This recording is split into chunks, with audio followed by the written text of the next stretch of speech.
Mi yo sorti ban moi au travail, présentez-moi tout qu'à chanter. Non, moi c'est Florence Napri, si on cisé la jodi là, c'est passe. Moi c'est yon a dans ce monde là qui a parlé des cac là. On peut que dire ton l'obité comme ça, mais nous kay beau canter, assis ça moi ni l'habitude fait, assis ça moi envie faire, assis ça moi envie autres savez, assis ça moi envie nous diviner. On nous aller. Je suis Florence Napri, l'une des porte-parole de Artistes Résistance, le mouvement d'artistes, et pas que des artistes d'ailleurs, qui sont installés au CAC depuis le 5 juillet dernier. Mais on commence par cet appel citoyen et engagé, sauver le Centre des Arts et offrir surtout une véritable politique culturelle aux Guadeloupéens. C'est pour ces raisons qu'un collectif d'artistes a décidé d'agir en occupant les lieux ce soir. Des artistes issus de l'ANG, l'Alliance Nationale Guadeloupe, qui sont rassemblés en ce moment devant le Centre des Arts, fermé, vous le savez, depuis plusieurs années maintenant. Lise Dolmar, bonsoir, vous êtes en direct de Pointe-à-Pitre. Alors comment la soirée se déroule-t-elle jusqu'ici? Bonsoir Laetitia, bonsoir à tous. Écoutez, ça fait longtemps qu'on n'a pas vu le Centre des Arts reprendre un peu de couleur, reprendre la vie. Mais en fait, c'est pas dû à sa résurrection légale, c'est lié à un mouvement d'insurrection parce que on estime, les artistes estiment que la culture aujourd'hui est en berne. Non seulement elle est en berne, mais en plus il n'y a aucun projet politique. C'est un petit peu ce message de fond, ce message phare qui aujourd'hui fait que la place ici, là où il y a le Centre des Arts avec des lumières, reprend vie avec cette volonté d'occuper les lieux et de proposer à la population des spectacles, une animation. Ça veut dire que ça fait près de 9 mois qu'on est ici, dans ces lieux qui sont restés à l'abandon pendant près de 13 ans avant qu'on y mette les pieds. Et l'objectif ici, en arrivant ici, c'était de bousculer un peu nos politiques parce qu'on a l'impression qu'ils ne s'intéressent pas de la bonne façon à la culture. Oui, il y a des actions culturelles, il y a des choses qui sont faites en faveur de la culture, rarement en concertation avec les acteurs culturels et les artistes, et on aimerait que ça change. On aimerait aussi voir naître une politique culturelle en Guadeloupe qui nous concerne tous, qui nous ressemble, qui nous permette d'envisager de vivre véritablement de nos métiers. Voilà pourquoi on est ici. À côté de moi, Florence Napri, interprète, chanteuse, comédienne. Vous portez ce projet depuis très longtemps. C'est un projet presque de vie ou de mort? Oui, c'est un projet de vie ou de mort pour la culture et les artistes guadeloupéens, c'est vrai. Et j'aime beaucoup le terme insurrection. Aujourd'hui, c'est ça, on sort du cadre. Volontairement, on assume de rentrer dans l'illégalité en occupant un bâtiment. On va faire un squat artistique. On va s'installer ici. Depuis ce matin, on nettoie, on range, on met en place. Dans l'idée non seulement de se réapproprier un lieu qui nous est destiné, à nous et à la population guadeloupéenne. Un lieu qui nous est destiné pour qu'on y travaille, pour qu'on y crée, pour qu'on y diffuse nos créations, pour qu'on y partage aussi ce qu'on sait, ce qu'on a envie d'apprendre des autres. Et puisque ça fait 12 ans qu'on ne peut pas, parce que le Centre des Arts, qui est quand même le monument culturel guadeloupéen, est en sommeil, on va dire ça comme ça, et on a l'impression que c'est un sommeil qui est voué à se prolonger un certain temps, eh bien on s'en empare et on va le ressusciter le temps de quelques semaines, quelques mois, on va voir comment ça évolue, jusqu'à ce que quelqu'un qui en a le pouvoir se décide à reprendre véritablement la rénovation de ce lieu, le remettre aux normes et en capacité d'accueillir du public pour permettre que les artistes jouent leur rôle de passeurs de culture. Alors on avait l'habitude ces derniers temps de revendications politiques purement pendant les élections, de revendications aussi syndicales, sociétales, l'eau, etc. Aujourd'hui, les artistes rentrent en scène de belle manière et je vous assure qu'ici la détermination est prégnante. Les murs se remplissent des propositions artistiques des uns et des autres, des voix des uns et des autres, des énergies des uns et des autres. Me définir en tant qu'artiste, je ne sais pas. Je pense qu'un artiste, c'est quelqu'un qui utilise des moyens qui lui sont propres, des moyens différents et encore, des moyens qui lui sont propres pour traduire le monde. Un artiste est à mon avis un bon artiste quand il arrive à toucher les gens à qui il s'adresse, à les faire vibrer de l'intérieur. Moi je sais que j'ai eu d'abord envie de chanter parce que j'entendais des femmes chanter en anglais. Je pense à Sarah Vaughan et Ella Fitzgerald, je ne comprenais pas un mot de ce qu'elles disaient. Et à l'intérieur de moi, ça vibrait. Je me disais que moi, je serais une artiste le jour où j'arriverais à faire ressentir ça à quelqu'un. Je suis une artiste qui ne considère pas que mon rôle soit uniquement de divertir. Je crois que mon rôle est de secouer les gens. Donc de toutes les façons possibles et imaginables, j'espère secouer les gens pour les amener chaque fois à considérer différemment leur choix. Je crois qu'il y a beaucoup de choses qu'on fait parce qu'on est dans un tunnel et on ne se pose pas de questions. Sauf qu'à partir du moment où on se pose des questions, oui, ça bouscule, clairement, mais en même temps, ça nous permet d'avoir une meilleure prise sur notre vie et notre destin. Moi, c'est ça que je veux pour moi, c'est ça que je veux pour les gens qui m'entourent de façon très très proche, et au-delà, ceux qui pourraient être touchés ou interpellés par les actions que je mène dans tous les domaines auxquels je touche. Alors, notamment la musique, mon domaine à moi c'est la musique d'abord, mais je me suis retrouvée à faire un podcast il n'y a pas longtemps qui parle de violences faites entre les hommes et les femmes, pas uniquement de violences faites aux femmes, de violences entre les hommes et les femmes. Parce que je pense qu'on ne se pose pas beaucoup ce genre de questions, alors que la violence est un élément omniprésent chez nous et dans nos rapports. Et puis me retrouver au CAC, c'est une autre façon. Pour le coup, pas artistique dans mon cas en tout cas, ou très peu artistique dans mon cas, c'est très administratif et politique, mais c'est une autre façon de bousculer l'ordre établi pour contribuer à améliorer les choses. Moi, mon cheval de bataille, c'est que les gens sachent à quel point la Guadeloupe est magnifique. C'est ça qui m'intéresse, en fait. Je suis partie à l'âge de 18 ans en France faire mes études. Des études dans... Qu'est-ce que je suis allée faire? Je suis allée en classe prépa littéraire. Ce qui ne m'intéressait pas beaucoup, mais bon, je ne connaissais pas ma voix à ce moment-là. Je ne savais pas qui j'étais. Savoir qui on est, c'est important aussi. Je ne savais pas qui j'étais, donc je suis allée faire ce que je pouvais faire.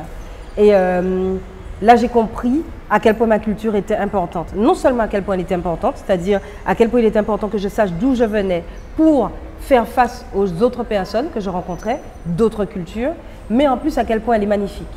Avant ça, j'y connaissais pas grand-chose à la Guadeloupe. J'étais très contente, j'ai toujours été très contente d'être guadeloupéenne. J'ai toujours considéré que c'était une bénédiction. En tout cas, dit bon Dieu, merci, tu avais fait ancien guadeloupéenne. Je sentais que c'était quelque chose d'extra, mais sans pouvoir mettre le doigt sur pourquoi, en quoi c'était extra.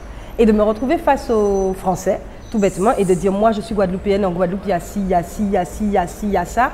Moi j'ai commencé à me plonger dans ce que c'est que ma culture. C'est vraiment là que j'ai découvert le gros cas, c'est là que j'ai plongé dans l'univers du zouk qu'on appelle zouk rétro. C'est là que je suis allée chercher ce que c'est que la biguine, et c'est vraiment là que ma personnalité culturelle et artistique s'est forgée. Assis paraît moi pas belle encore, assis paraît où les quitter moi, assis paraît moi fait ou quelque chose depuis des mois pas négliger moi. Et cependant moi toujours travail pour moi débarque tout ça où t'es, et j'en dis où c'est un gros monsieur qui a quitté moi pour qu'on aille. Au moment où je suis enfant, ado, à Laurisisque, je n'ai pas du tout la moindre idée que je vais être un jour une artiste. J'ai été élevée comme plein de gens dans l'idée que être artiste c'est pas un métier, être chanteuse encore moins. Donc c'est pas du tout un truc que j'envisageais. Je suis partie faire mes études parce que dans ma tête, je vais vraiment avoir un vrai métier, travailler de 9 à 17, avoir 4 enfants, une jolie maison, un chien, un truc. Ça m'a été imaginé, j'y mets tracé, on vit réglé, on travaille bien rémunéré pour on vit pas des sans danger. Pas fait derrière tout bon quotidien, même si en dit temps on t'y aille, toujours fait moins douter quand on fait supporter conformité. Et en fait, non, il a fallu que j'attende 28 ans, je crois, pour accepter que mon destin serait dans la musique. Et donc, ce qui m'a forgé avant, évidemment, ça se retrouve aujourd'hui, mais ce ne sont pas les premières choses qui m'ont inspirée. On joue destin, la vie ne vaut moins, main y a dans main en moins. C'est dancier, il faut, c'est moi choisis ça qui est plus bon pour moi. Mon père écoute du jazz, il aime le jazz. Et donc, dans le salon, il y a plein de CD de jazz. Et moi, j'en mettais et très vite, j'ai sélectionné mes deux préférés, c'est-à-dire Sarah Vaughan et Ella Fitzgerald.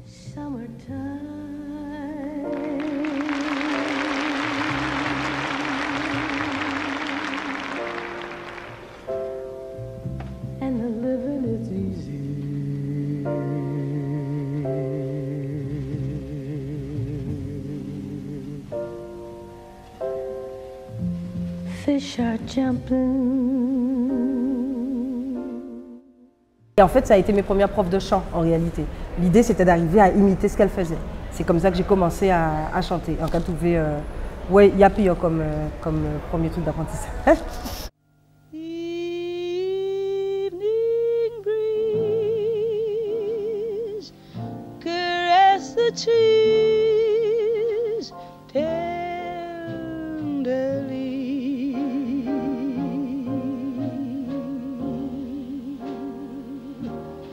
trembling trees embrace the breeze tenderly. Ce qui est important pour moi quand j'ai sorti mon premier album Funkan, c'était d'être moi-même. Et chez moi, il y a ces inspirations jazz directement issues de ce que je viens de raconter, Ella et Sarah. Donc il y a ça.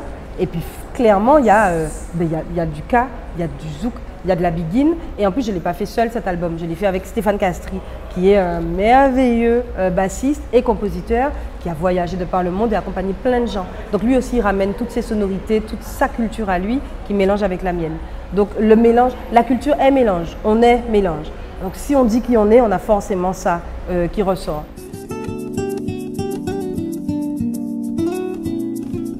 En mi-temps l'ennui, chaque fois la ligne, la sclère chimela. Le moins pas ça vaut la propre en moins qu'à mener moins. Le même yeux ouvert, moins con avec passade qui mounonnier. Les cœurs moins chargés qu'à peser, empêcher moins penser. J'ai pas non plus envie d'être enfermée dans une couleur musicale. Parce que j'aime pas l'idée d'être coupée de ma liberté d'emblée. Ça veut dire que si je fais du zouk, ça veut dire qu'il faut en faire un qui zouk. Et si on a décidé de faire d'autres vitesses, c'est Mouna qui est genre, qu'est-ce qu'elle fait, qu'est-ce qui s'est passé. Non, je fais ce que je ressens. Et c'est un album dont je suis très fière. Il est sorti il y a 10 ans, pile, on est en 2012. Et je l'ai fait toute seule, en fait. En tout cas, je l'ai réalisé avec l'aide de Stéphane Castri, mais je l'ai porté toute seule. J'ai été ma propre productrice. J'avais quoi? J'avais une trentaine d'années. Ben oui, c'est ça, j'avais une trentaine d'années. J'avais jamais imaginé faire ça avant. Et je trouve que je trouve qu'il y a de quoi être fière de ça. Et ça a vraiment été le début, la première pierre à ma carrière musicale qui se poursuit jusque-là. Et en cas espéré, pas au film. 6 heures de matin, réveil la sonné. Yeux ouverts, Jacques a brillé. En fond à quai, en moins qu'à palpiter. Moins qu'à sentir, jadis c'est en moins. On a envie qu'à tomber. C'est chiant d'être une femme dans la musique parce qu'on est d'abord une petite popote. Moi, j'ai mis mon petit maquillage, mon petit machin pour mon pas m'en laisser non me maquiller. À part pour ne pas que ça brille à la caméra et encore.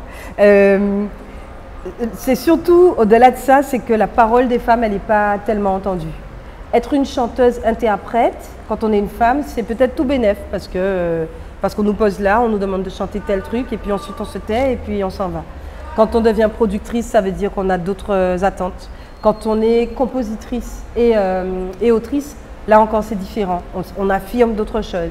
Et on peut se heurter à des gens qui n'ont pas envie d'entendre ça. Moi j'ai eu de la chance. J'ai vraiment démarré avec des musiciens extra. Je parlais de Stéphane Castri tout à l'heure, des Thierry Vaton, plein de gens qui sont là pour, en tout cas qui ont été sur mon chemin, moi, pour m'aider à grandir dans ça.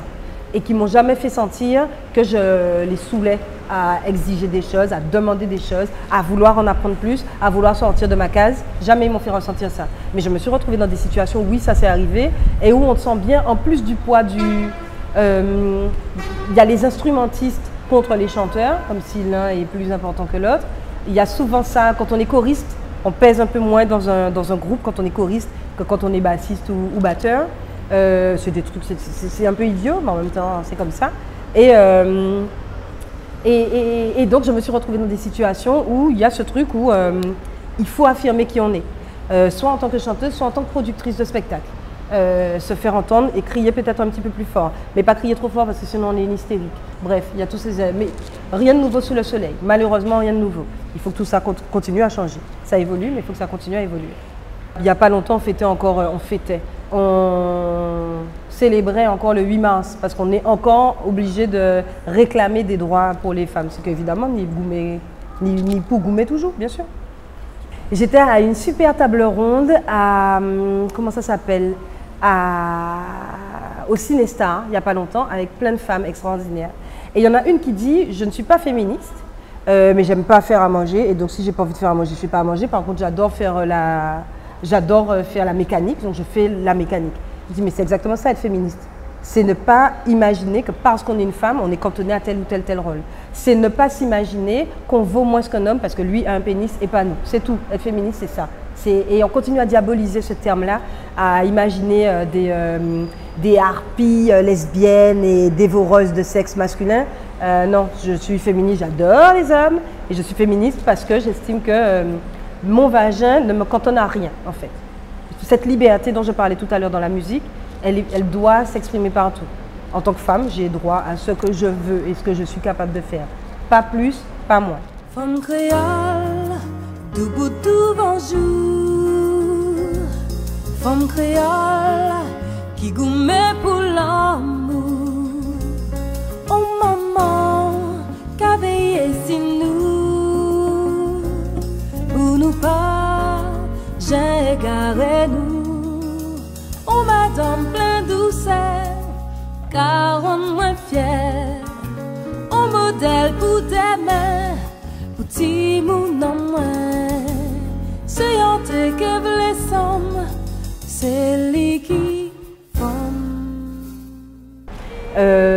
Oui, le combat est encore long parce qu'il faut convaincre les gens de ça. Alors que moi, ça m'a l'air d'être une évidence. Le combat est encore long parce qu'il y a plein de gens qui se disent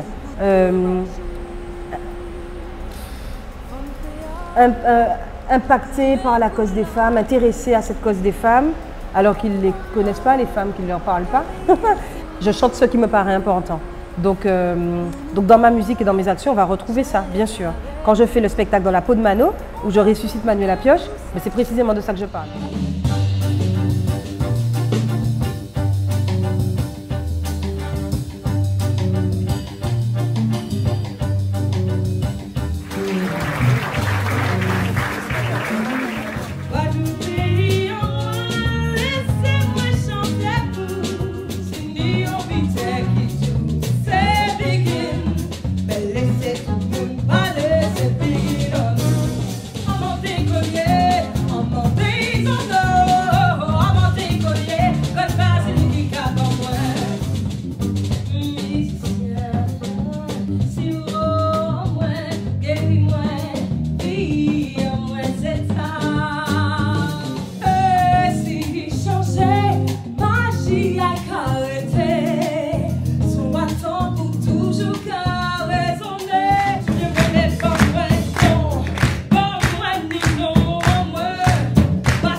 Manuela Pioche, c'était la première chanteuse guadeloupéenne à fouler des scènes, l'une des toutes premières. À fouler des scènes, on est dans les années 50. Les femmes, elles n'ont rien à faire sur scène à ce moment-là. Alors qu'elle fait vibrer les gens, elle fait chavirer les cœurs, sa voix envoûte tout le monde, tous les producteurs se l'arrachent.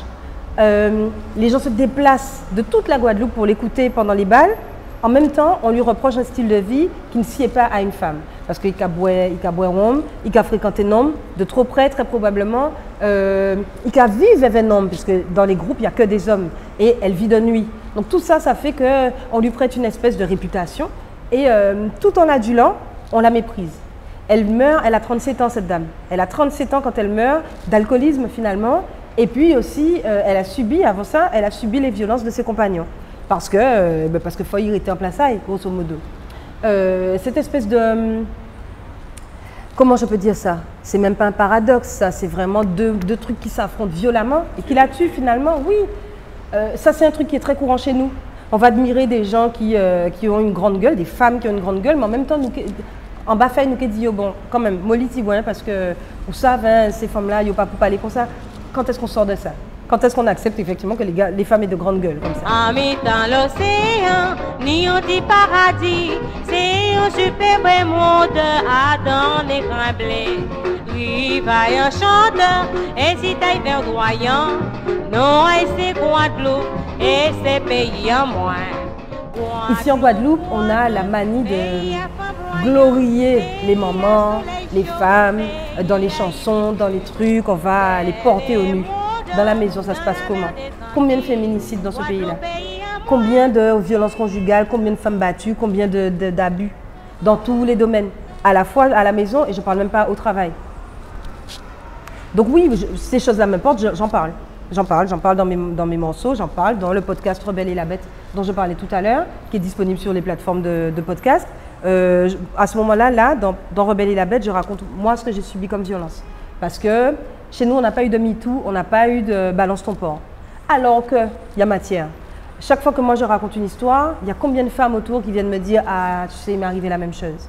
Chaque fois qu'on raconte dans un cercle une histoire de violence, d'abus, de débordement, il y a quelqu'un qui dit « Moi aussi, ça m'est arrivé. Ma soeur, ça lui est arrivé. Ma cousine, ça lui est arrivé. Ma fille, ça lui est arrivé. » C'est-à-dire qu'on est environné de femmes qui subissent des violences à longueur de temps.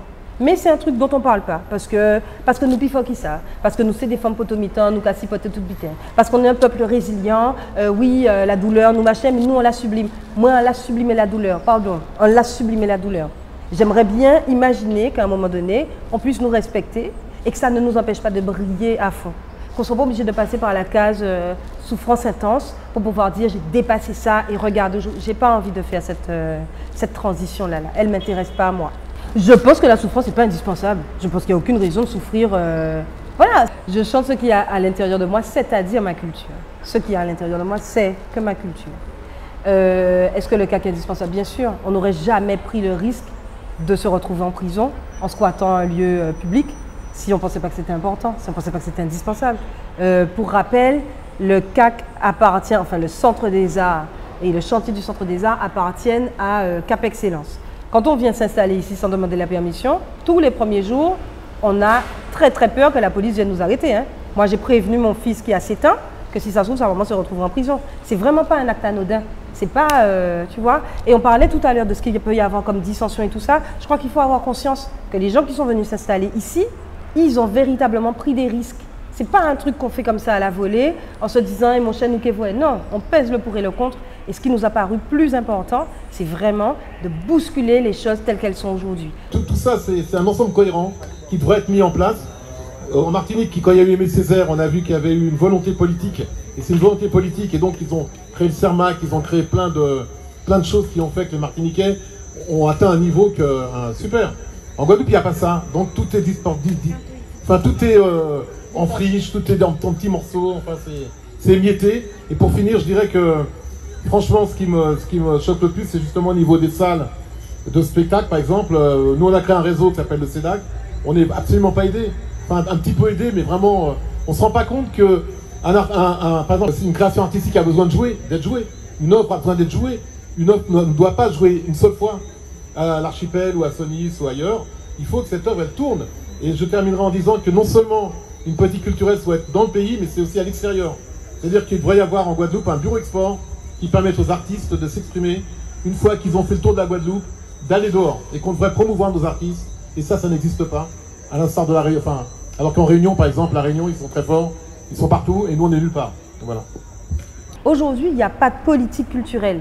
Il y a des gens dans des institutions qui font des choses parce qu'ils pensent que l'art, c'est bien, que c'est beau, que c'est important. C'est très bien.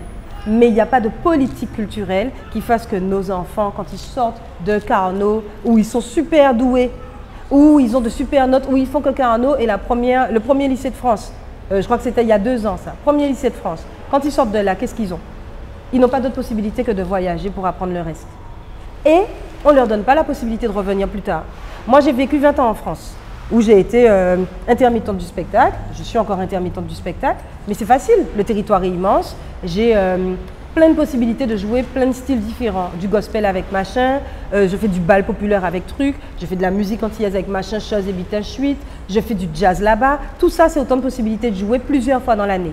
Quand on rentre ici en Guadeloupe, les possibilités sont d'un coup plus restreintes. Parce que le territoire est plus petit, parce que parce que les offres et les opportunités sont moindres, soit. Sauf qu'en 2022, pourquoi est-ce qu'on n'imagine pas ouvrir cette Guadeloupe? Il y a eu quelque chose de très intéressant qui a eu lieu autour de l'art pictural. Ah, j'oublie comment ça s'appelait. Et l'idée, c'était d'ouvrir des galeries sur Paris et d'y envoyer des créateurs de la Guadeloupe. Ce qui fait que la Guadeloupe se retrouve à Paris. Il y a moyen de faire ça dans tous les pays du monde en réalité. Mais ça, il faut qu'on y pense comme une politique qui veut que la Guadeloupe existe culturellement, artistiquement, partout. Ça implique que ce n'est pas moi qui vais mettre ça en place. C'est pas moi qui vais mettre ça en place. Ce sont nos institutions qui doivent le faire. Il y a, on fonctionne beaucoup à la subvention. les puits de subventions ne sont pas interminables, hein. Il y a un moment, il n'y en a plus. Il y a quelque chose qui fait aussi que c'est souvent les mêmes qui les ont, les subventions. Et puis surtout, il y a un truc qui dit que c'est la seule façon qu'on ait d'avoir de l'argent. Mécénat, on n'y pense pas, ou très très peu. Nos entreprises, même les plus riches, sont rarement intéressées par l'art et la culture. Elles ne donnent pas à ce niveau-là pour participer véritablement à l'essor culturel et artistique de la Guadeloupe. Donc il y a des choses de l'ordre de la politique qu'il faut modifier, en plus de compter sur les artistes et leurs envies, leurs ambitions et leurs propositions personnelles et individuelles. Sortir du machin bien balisé, là, je vais faire ma classe préparatoire, je valide mon DESS de traduction littéraire, et puis théoriquement, je dois être une traductrice et je vais gagner des sous, et j'aurai ma vie toute tracée, là, avec tous mes enfants, avec mon mari, mon chien, mon machin. Mais ça, c'est pas moi. Je prends du temps à l'admettre, parce que ça me fait peur, moi. Mais il y a un moment donné où, effectivement, je décide que ce que je vais faire, c'est chanter. N'importe quoi. J'ai pas de véritable expérience. J'ai toujours chanté. À tous les moments de ma vie, j'ai chanté. J'ai intégré tel groupe-là, intégré tel autre. J'ai commencé sur les scènes professionnelles avec des gens comme Willy Salzedo. Donc j'ai de l'expérience, mais pas tant que ça pour imaginer que je vais en faire un métier d'un coup d'un seul. J'en ai surtout pas pour faire un album. En plus, j'ai écrit rien avant de faire. Dans Funcon, je n'ai jamais rien écrit. Alors si j'ai écrit un truc, j'avais 15 ans et c'était une horreur. Joue à l'air, pas avec qui j'ai un maquillon bitin moche comme ça. Mais à ce moment-là, il y a quelque chose qui me brûle à l'intérieur et qui me dit qu'il faut que j'essaye. Parce que si je ne sais pas, au moment où je vais me retrouver sur mon lit de mort, je vais le regretter. Je refuse d'avoir des regrets sur mon lit de mort. Donc je me donne cette chance-là. J'estime que c'est une chance. Et je me donne 2 ans. Les 2 ans, tout connement, les 2 ans de... comment on appelle ça? Les 2 ans pendant lesquels je vais être rémunérée par le Pôle emploi, puisque j'avais j'avais signé un accord à l'amiable pour quitter mon travail. Donc j'aurais été rémunérée pendant 2 ans, quasiment quand c'est dès l'année là ça, pour voir quand on peut faire. Si on est musicienne, quand on peut faire. Évidemment, au bout de 2 ans, il ne se passe rien en vrai. J'avais commencé à écrire l'album, j'avais fait quelques scènes et tout ça, mais c'est pas là que je comprends que je peux vivre de mon art. Sauf que je comprends surtout que je ne peux pas faire marche arrière. Donc je m'engage sur cette voie-là malgré tout. Et je pense que j'ai vécu dans la pauvreté de la mort qui tue pendant plusieurs années suite à ça. Pendant ces 2 ans, je me suis accordé le droit d'être une chanteuse. Ça veut dire d'écrire des textes, d'aller chercher, à les mettre en musique avec tel et tel musicien, de trouver de l'argent pour faire l'album, de négocier éventuellement avec des boîtes de prod. Voilà, d'expérimenter véritablement ce travail-là, de découvrir que c'est moi qui devrais être la productrice de ça. Qu'est-ce que ça implique, qu'est-ce que ça veut dire, s'inscrire dans les SACEM et ADAMI et tous ces bitins-là, ça. Devenir quelqu'un d'autre. Peut-être pas devenir quelqu'un d'autre, mais embrasser une nouvelle voie, tout simplement. Et je me donne le droit et le temps de faire ça. Je ne me sens pas pressée par quoi que ce soit. S'il faut que ça s'arrête, ça s'arrêtera. Et c'est quand les 2 ans sonnent que je comprends que de toute façon, je ne vais pas arrêter ça. Et tant pis pour l'argent. Ça, c'est mon premier truc. Tant pis pour l'argent. Effectivement, j'ai galéré. J'ai galéré parce que c'est dur, parce que je n'étais pas intermittente à ce moment-là, parce que je n'avais pas tant de dates que ça. On ne me connaît pas suffisamment à ce moment-là pour faire appel à moi tout le temps. Malgré tout, je travaille. Il y a plein de choses qui me donnent l'espoir que ce que je fais n'est pas vain. Ce sont les gens qui viennent au concert et qui reviennent au concert et qui ramènent d'autres personnes au concert. Ce sont les artistes avec lesquels je travaille qui, quelque part, me valident d'une certaine façon. Et à ce moment-là, j'en ai besoin parce que je ne sais pas du tout ce que je vaux. Et c'est la sensation. C'est pas facile à écouter ça, ces sensations.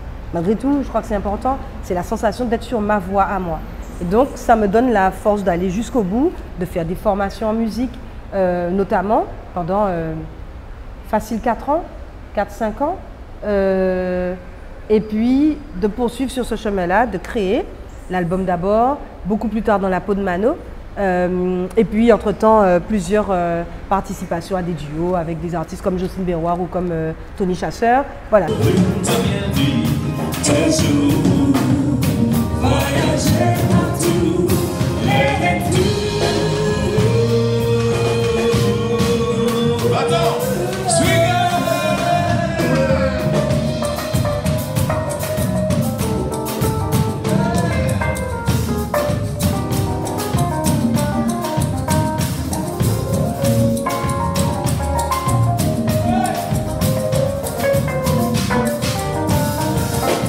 Ça me fait me dire que je suis sur mon chemin et que c'est là que je dois être. Voilà.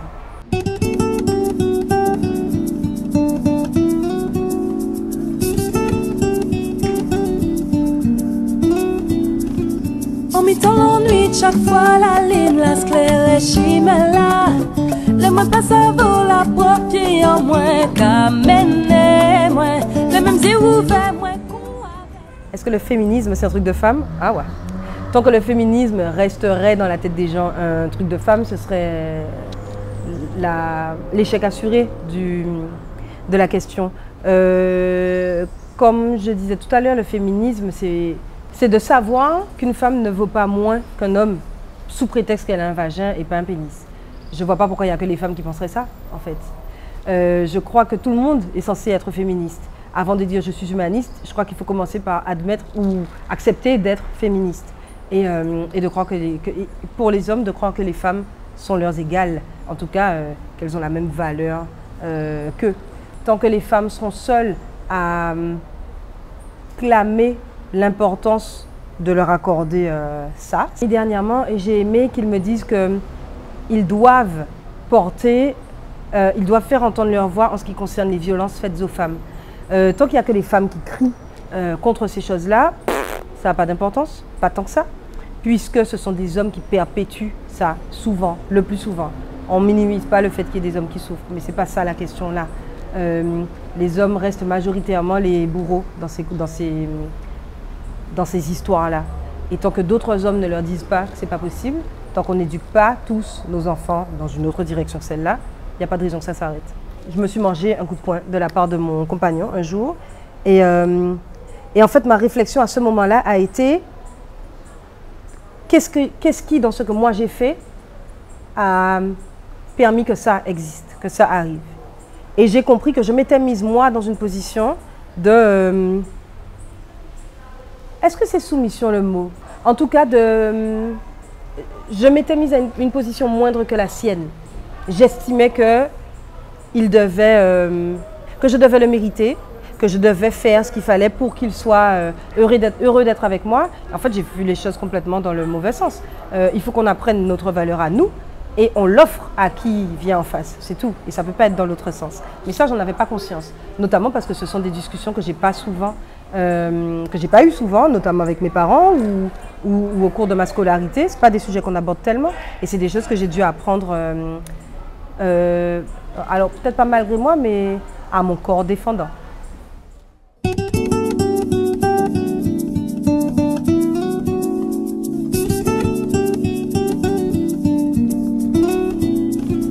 En mi-temps l'ennui, chaque fois la ligne, la sclère chimela. Le moins pas ça vaut la propre pied en moins qu'à mener moins. Le même yeux ouverts moins con avec passade qui mounouille. Lesquels ont moins chargé qu'à peser, empêcher moins penser.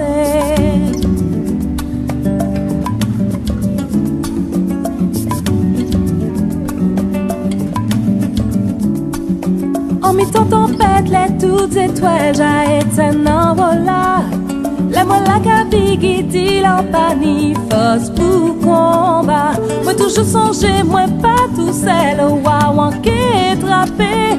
On l'a même bourri les faits, moi aux oreilles, pour écouter.